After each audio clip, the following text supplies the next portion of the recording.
Chapter 10. The Visitor. A fire was kindled in the center of the dance lodge, and its fragrant smoke rose through the central opening in the roof.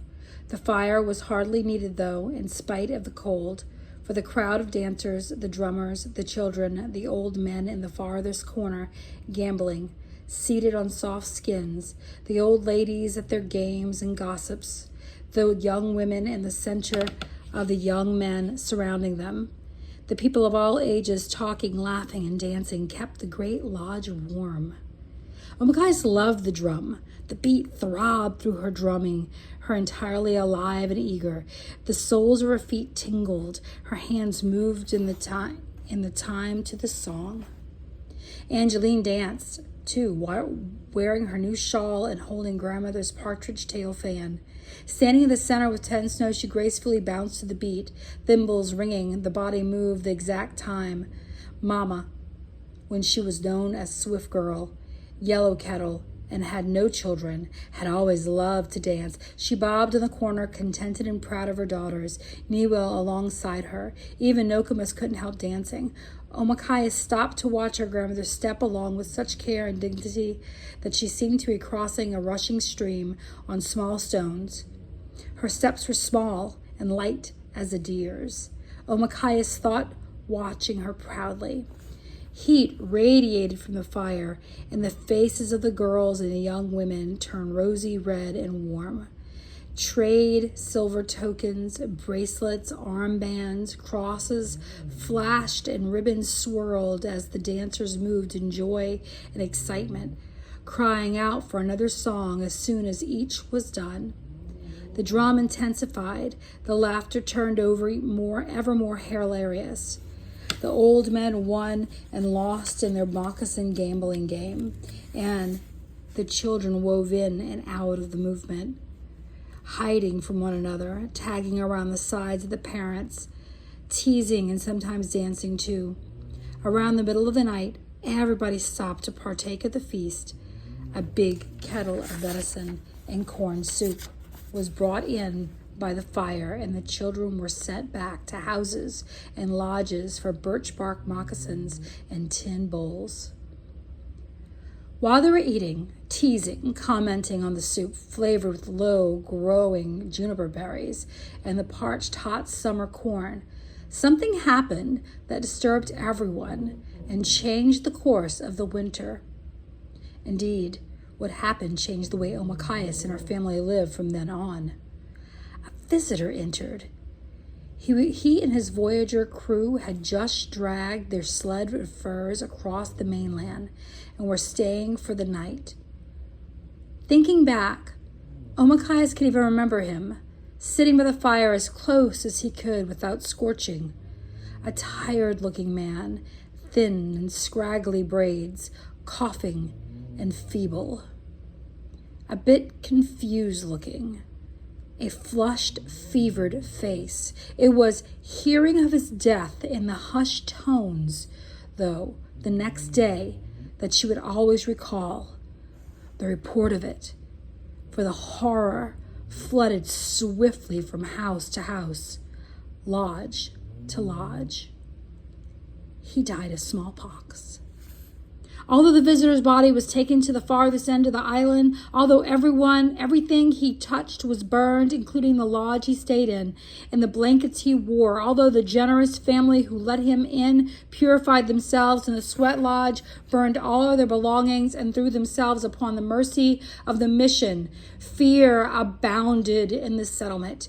Had the visitor left another, more horrible visitor behind? Sickness? Death? Angeline's face was taut and with worry. She knew that her kind 10 Snow, noticing the stranger's discomfort, had put her own bowl filled with soup into his hands, and then brought that bowl back to the lodge she shared with Fishtail. And although the bark onagon was thrown far away and buried now in the snow, there was no knowing whether it would bring down the disease and its evils. During the next few days, everyone watched carefully for any signs of sickness. And signs soon came. 10 Snow was the first to fall into a fever, and then those in the lodge where the sick man had stayed fell ill. One after the next. The entire family, down to the oldest grandfather and the tiniest baby, suffered in the helpless hands of missionaries who closed the school and kept them fed and warm on the floors of the building, just below the blackboard where Fishtail had finally learned to write his Chimukaman name. 6 days later, just when Mama and Nokomis were hoping that the scratching sickness had passed them over, Angeline did not rise from her blankets. Overnight, the fever had seized her, and she lay hot and stifle-faced, red, eyes wild with fear when Mama came up to check on her. Omakayas came too, behind Mama, but with a stern look, Mama sent her back down the ladder. "Take care of Pinch and Niwo. Keep them downstairs," she ordered. Her voice, as she called Day and looked over the edge of the loft, was calm with despair. "Build a bark lodge outside, good and warm," she instructed. "Nokomis will take care of the children. You stay out there too." And so by the end of the day, the little family was divided. Inside the house, supplied with firewood and water, Mama and Angeline battled the invisible enemy. Outside, the others slept heavily and fearfully in the lodge made from rolls of bark saved in the lean-to. Niwo curled with Omakayas around the tiny lodge fire. Pinch huddled next to Nokomis. Day slept alone. On the third day, the evil day, Mama did not appear at the door to bring in the water. Day fetched. Nokomis went in and did not return for a long time. When she did show her face, she called from the doorway to Day. "My daughter is sick along with Angeline. Keep the children warm. Feed them good." She then disappeared into the cabin, and Day spent the day chopping wood, hauling water, hunting, and talking to old Tallow, who had come near in grim worry. The two sat hunched over the fire for a long while, drinking cups of strong swamp tea. Finally, Tallow lifted her gun, looped her rabbit snares around her wrist, and set out to hunt, now with more urgency than ever. On the 8th day, Pinch fell sick and was moved into the cabin where Nokomis took care of them all. Outside, Day worked continually, emptying pots from inside and chopping holes in the ice, fishing to keep them strong and make sure the water in their kettle was always fresh and clear, their wood piled high. Higher. Higher. "Why are you continuing to pile up the wood?" Omakayas asked, from fearful watching how he sweated and labored in the woodpile. "Rest, Day," she begged, in fear as he fixed at his fixed and set face, his deep eyes. He gave her a look of annoyance as though from far away, and then seeing that she suffered him a cup of rabbit soup, seeing that her face was chilled with terror for him, he softened. "Kaween, my little frog," he said, pushing his voice unusually gentle. "I cannot stop. I want to get a lot of wood ahead so I can take a little rest, eh?" He smiled at her, but his smile was wary. The gentle exhaustion in his voice terrified her more than anything that had happened so far. That night she lay sleepless, gazing at the flickering of the flame on the ceiling, wondering what was happening inside the cabin, listening to her father's even breathing and Niwo's tiny rumbling snore.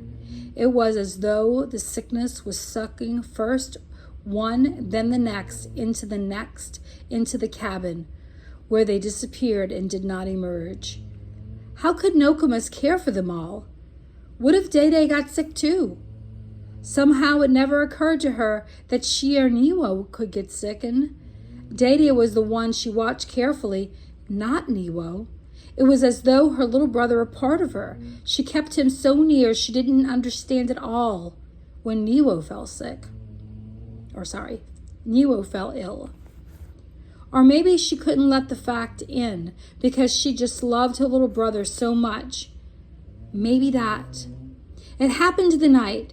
As she held him close, Omakayas felt his small body turn heaten and molten, soft and fiery with the fever's rage. He was red and quiet and limp in her arms when Dede woke, and Omakayas held him close, gently bathing his face with a bit of snow, hoping that he would grin at her, hoping that again he would be healthy and sweet. She didn't want the house, the sickness, to suck him in too. It couldn't. She wouldn't let it. But as soon as she dozed off, Dede lifted little Niwo away. She woke immediately, crawling to the door of the lodge, and then as Dede walked toward the silent cabin with the tiniest thread of smoke coming from the chimney, Omakayas saw him stagger. He didn't fall, but she knew from that misstep that Dede was ill, that he'd hidden his sickness, and that he was going into the cabin with Niwo, never to return. Omakayas acted without hesitation. She put out the little fire in the Birchbark house. If they were all to die together, then let it be so. She would not stay outside alone and away from those she loved. No, not even if it meant her life. She followed Niwo inside. The air in the cabin was thick with the stink of disease, but the hearth was warm. Nokomis had the sick ones arranged in their bedding, blankets pulled neatly up to their chins, mats clean on the floor all around the fire. Although Nokomis sat next to Mama in a stupor of exhaustion and did not at first speak to Omakayas, she nodded encouragingly at Angeline, who slept easily now, her fever broken, her hands limp on the blanket. Omakayas crouched beside her. That's when she saw the beautiful face of her sister was covered with ugly sores and vivid lumps, and her mouth, when she opened it to breathe, showed that her gums bled painfully and stained her teeth red. Her hair was caught in a thick mat, but she was alive. Her breath moved steadily in and out. Mama slept also, covered with sores, unconscious and still in the depth of her danger. Pinch kept tossing off his covers or dragging at Mama's. With a weary, loving, unthinkable movement she showed she had done this thousands of times before, Nokomis replaced the blankets, held a tin cup of water to Pinch's lips, trickled a little water between Mama's lips, then Angeline's. Dede slumped over by the fire. She did not disturb except to lower him to the earth. Motioning to Omakayas, she indicated Niwo, who was trembling now, his tiny arms and legs moving jerkingly as the heat in his body increased and increased until he had not the strength even to cry. "Keep holding him," said Nokomis, tenderly giving Niwo to Omakayas, seating them by the fire. She placed her dry, old, cool hand on the back of Omakayas' head. "Just keep holding him," she said again. And so Omakayas did. She held Niwo through the night, dozing with him, waking when he thrashed, cleaning him, bathing him with cool water, his forehead and his tiny, straining, bony chest, his clenched hands, and his beautiful feet. She held him when he melted into troubled sleep, when his breath rasped, when his cough deepened, when he cried and cried until his voice was gone. She held him when he grew still and quiet, too quiet, when his fever came back. One day passed, another blurred, and still she held her little brother, held him close in her arms. She held him as he looked mysteriously into her face, his eyes huge. She held him when he spat out blood, when he whimpered for Andag, who sat high up in the roof beams, head under his wing. She held him through another night, held him when his chest went drum tight and he struggled for breath, held him when he drew that breath deep from the heart. She held him when he died. She held him close. She didn't know exactly when his life went, except that Andag croaked 3 times, longingly, as though for his playmate. Then Omachias knew that something had changed. Her little brother's body no longer warmed her with his heat. They were the same temperature, and he was colder. Still, she did not let him go. Nokomis had to take him from her arms, and when she did, Omachias fell down on the blanket, arms still held in the cradle shape of her brother, and knew nothing all that day.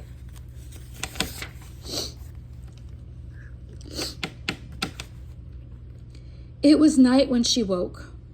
Opening her eyes, she knew at once what had happened, and the bleak knowledge made her shut her eyes again.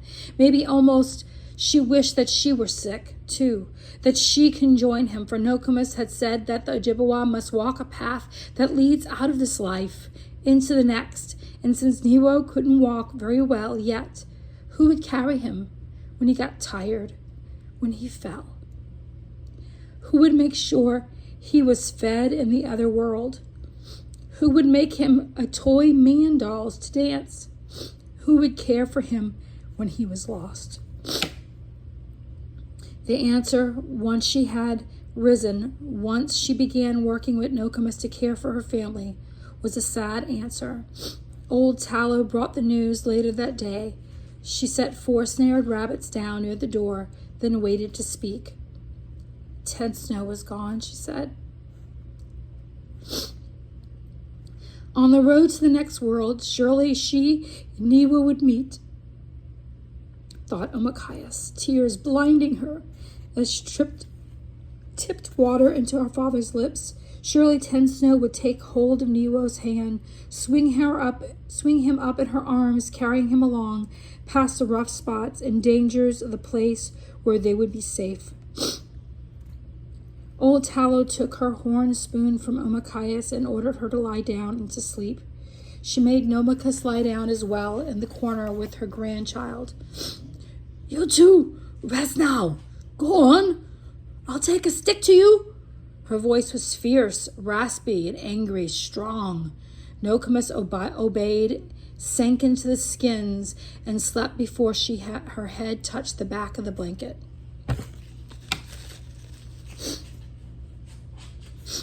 Omachias was glad to do the same. Old Tallow then proceeded to work. She built up the fire high to a greater heat than Nokomis had dared, for she knew she could chop more wood as needed. She brought a new kettle of water in, skinned her rabbits by the light of the fire, and boiled them for a nourishing soup. She cleaned every corner the way she never cleaned her own house. She left her dogs to run wild and tended every need, cared for the humans she loved, and although she never would admit it, loved even more than she loved her dogs. Old Tallow helped them, but the next day she left once more to hunt. Nokomis weakened, though she wasn't ill. Omachias alone was left to tend to the sick ones. She had to keep the fire going, haul the water, cover them, bathe them down, comfort them when they were restless. She hardly slept an hour at a time. First one needed her, then the other, then a third, the first again. There was no stopping. Their cries were pitiful. When the terrible itching that gave the disease its name started, Omachias wrapped their hands with a cloth, bit down their fingernails, anything to keep them from scarring themselves. The itching nearly drove them from their minds. Pinch was worse, and he weakened so badly that Nokomis was afraid for him. Night and day, one or the other sat with him, and he did not let go of his hand for fear he would run to the land of the spirits. Even Andag seemed to sense how close Pinch was to death. Andag perched near Pinch as though keeping guard. Every time Pinch slipped too far away, the bird croaked, "Gaggle, Pinch!" One stubborn eye flared open, and Pinch fixed his annoying little boy glare upon the bird. He was mad, but he got well. "Gaggle, Pinch, gaggle!" called Andag. What he really meant was, "Don't go, stay here." One night, Omachias woke to see Day trying to rise to his feet in the dim light of the low fire. She saw him throw off his blankets. He tried to stagger outside. She knew that was certain death. Many died of this sickness when they became so fevered they've lost their minds, threw off their blankets, and walked outside to freeze. "Please, Day," she said, to draw him back. He sank on all fours, but kept crawling, determined, toward the door, groaning, his hair wild. His eyes did not know her, and his face was frightful. He clawed at the door, fell to his knees, got up on his knees. This time he was so determined that Omachias knew there was no way she could save him from going outside. He was too strong for her, even in his sickness. "Colleen, Anja," she said, "I'm sorry." Raising a block of wood high, she brought it down on his head with all of her strength. He crumpled to the ground. Omachias sobbed as he dragged his blankets to him and covered him. He was too heavy to drag near the fire. For a long time she kneeled next to him, praying for him to live. She loved him, her Day. What would they do without him? Back in her own blanket, she immediately sank into a fierce oblivion. When she woke, it was morning. Instantly, she remembered the night before. Was her father dead? Had her blow killed him? Fear gripped her as she crept to his side, put her hand to his lips. His breath came evenly. He seemed a little better, even, than the day before. As the morning went on, and he sipped broth for the first time, opened his eyes. "My little frog," he smiled, closing his eyes as time to sleep comfortably. "You could bring down a bear with the strength in your club." His fever was broken at last. Omachias' constant attention brought the little family through the first part of the illness's danger. One by one, they improved, all because of her careful nursing. Later, it was the vaccine of Reverend Hall, fetched from the mainland, that guarded the rest of the Ojibwa who had been exposed and who survived the smallpox of 1847. 18 Ojibwa died of the disease, and one tried to kill himself by other means. That man was Fishtail. No one had understood it of him, but his wife was everything. When Ten Snow left him, Fishtail could not leave her body. He slashed his arms and was found in a blanket beside her, half alive. He survived, but once he had the strength, he cut off the long, thick, splendid hair. He buried it with the sweet woman he called Ten Snow, not because her own skin was white, nor because much of her had anything to do with snow at all, but because the kind assurance of her nature had reminded her neighbors of the way deep snow covers and forgives all it touches when it falls. In the deep winter, Newo and Ten Snow were buried side by side. A great bonfire was lighted in order to thaw the ground. Newo and Ten Snow were wrapped in red blankets, then Birchbark, and at last gently into their good mother, Akin, the earth. As soon as Day was better, he and Fishtail worked side by side, constructing the grave houses for their loved ones. At the western end of each house, they carefully framed a small window-like opening and built beneath it a shelf for spirit offerings. Although food was scarce, Mama often brought Niwo a little something saved from her own bowl and placed it on the shelf with tobacco. She stayed along in the cold, wrapped in her blanket, praying for her little boy. At the burying ground, there were many new graves. The winter was hard, and as she sat talking to her child's spirit, someone else almost always came near, added their tobacco, said a few words of comfort, and passed on to their own grieving. Omakayas got sick too, but not with smallpox. A whole different fever followed upon her family recovery, an illness of weakness and grief. Even as her mother's strength and her father got better and became more and more himself, Omakayas retreated from the world. She ate less and less, thought long into the night. Often in her mind's eye, she saw Niwo's tiny moccasins forlorn in the firelight as they sagged, tipped over when in his fever he kicked them off. He never wore them again in his short life. Her brother Pinch, however, more than recovered. From the loft she could hear him downstairs, ruder and louder than ever. She heard her bird, Andeg, scratching on the floor. She heard old Tallow come and go. She heard her grandmother singing an old song as she stirred something fragrant in the kettle. Gently, Mama called from her the base of the ladder. She heard this, but Omakayas kept her eyes closed. Food did not interest her, and all she did was think of Niwo. She considered what she could have done to arrest his illness. Fed him more soup, forced him to keep the moccasins warm on his feet, taken him out away into the woods, there lived alone with him until the smallpox had run its course. And Mama, Omakayas worried about her too. She was so quiet and thin, so restrained. When she sat, she didn't just sit still. It was like she turned to stone. In her eyes, there was such a deep and penetrating look of loss that Omakayas could not bear to see her at all. Angeline was some comfort, though still weak.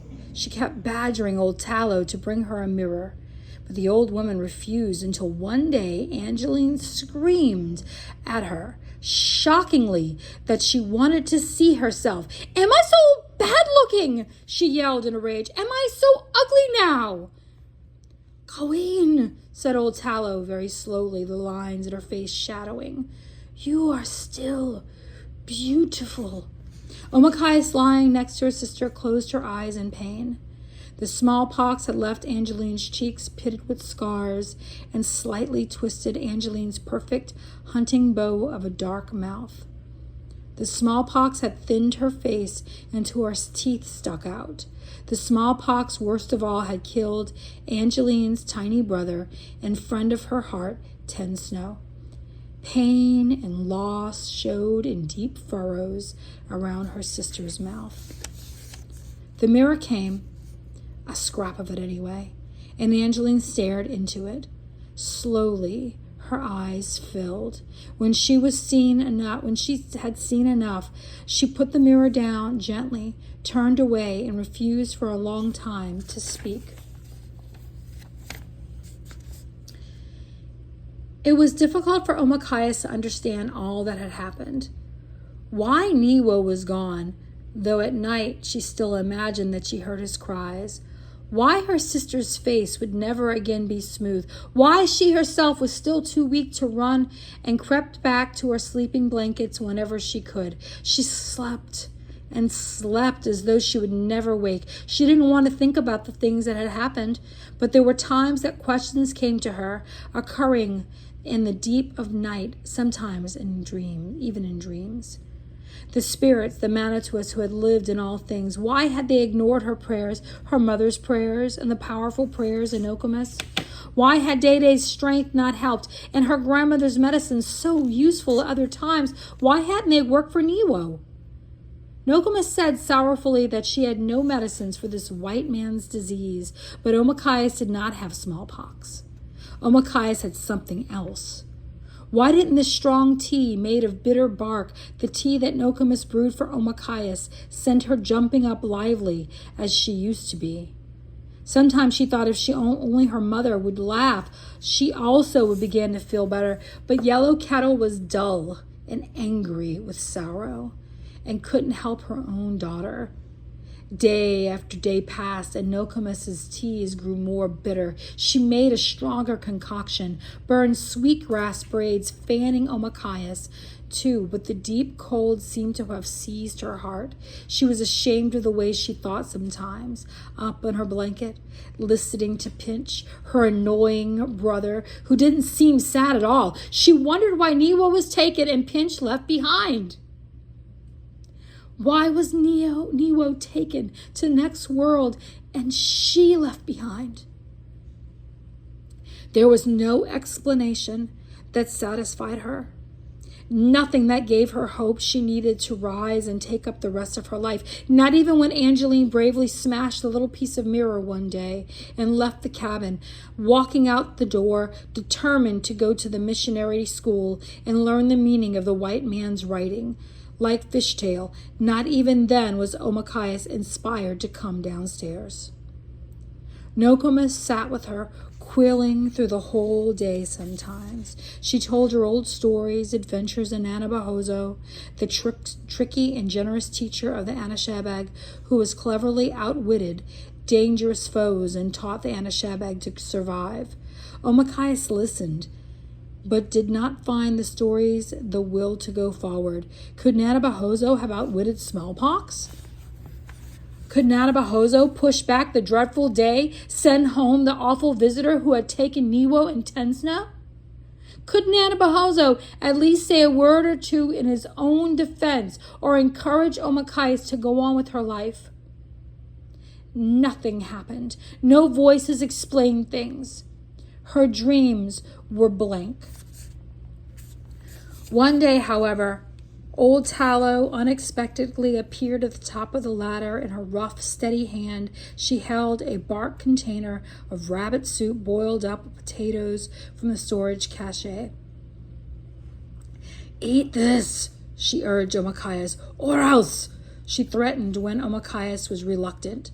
After Omakayas had taken the first taste, Tallow insisted that she drink until she couldn't fit in another drop. "Ah, there," said Tallow approvingly. "You need to get your strength back." Omakayas nodded and closed her eyes. "Don't sleep now," said Tallow gruffly. "The sky is clear. Your brother is sliding in the lake. Go out. Be childish." Omakayas kept her eyes closed and lengthened her breath, hoping that old Tallow would believe that she had fallen asleep.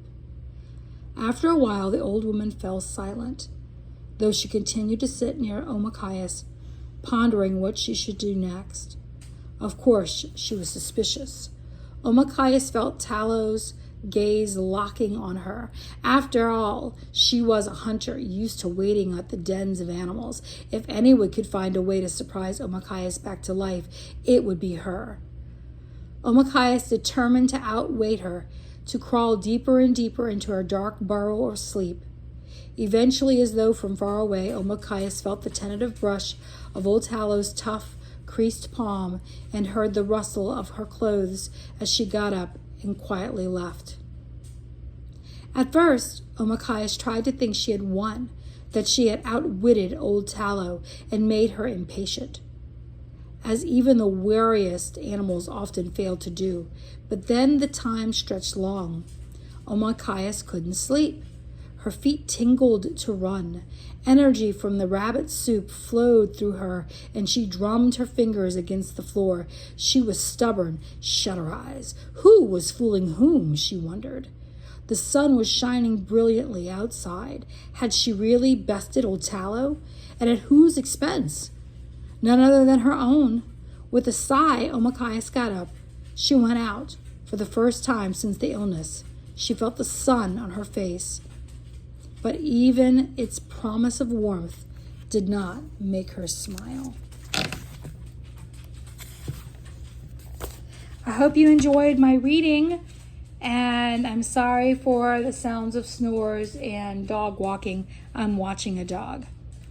All right, guys.